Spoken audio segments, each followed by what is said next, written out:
Welcome to the show that's better than a rouge, but not quite a field goal, the extra point. And today, of course, a very special edition of the extra point, as it is all Olympics, all the time. Vancouver 2010, that is what everybody has been talking about. The whole point of it is to walk the petitions over to the offices, not to walk out on our teachers.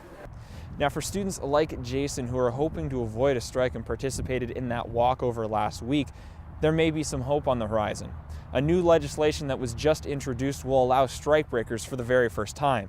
However, it is up to the colleges as to whether they want to offer that opportunity to their faculty or not.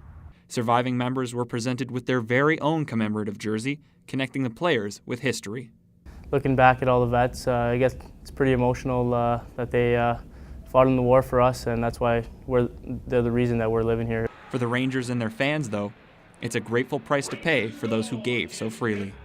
For 519 Online News, I'm Bryan Thiel. Studies have shown that car accidents are twice as likely to happen on wet roads as they are on dry roads. Now, this is because of a little thing called skid resistance. What skid resistance is it's a measurement between the friction between your car's tires and the road. Now, when the road is a little bit wetter like it is today, the friction is going to be obviously a lot less. When the road is drier, you're going to have more contact, meaning more friction between your car's tires and the road, meaning for a safer drive. I haven't watched this movie in a long time. I remember enjoying it as a kid, so hopefully the fond memories will come racing back to me. You really quacked at the principal? Yeah. Are we ducks or what?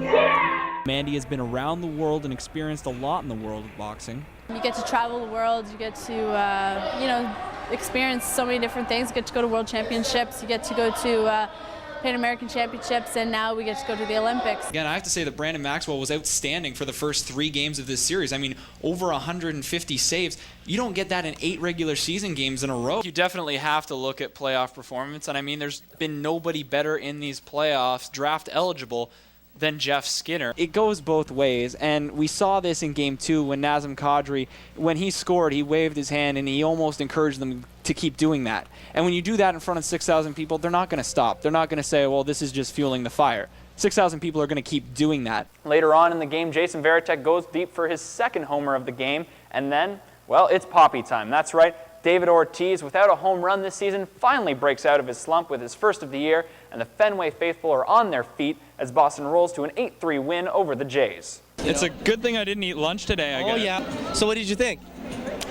It's good. We're going to go straight to dessert There you go. And just pop it all in there. Oh, yeah, pop it in. And there you go. That's very sweet. Now you can see behind me that the parking lots are absolutely packed. The snow has even started to fall, but all of this marks the beginning of a very special season.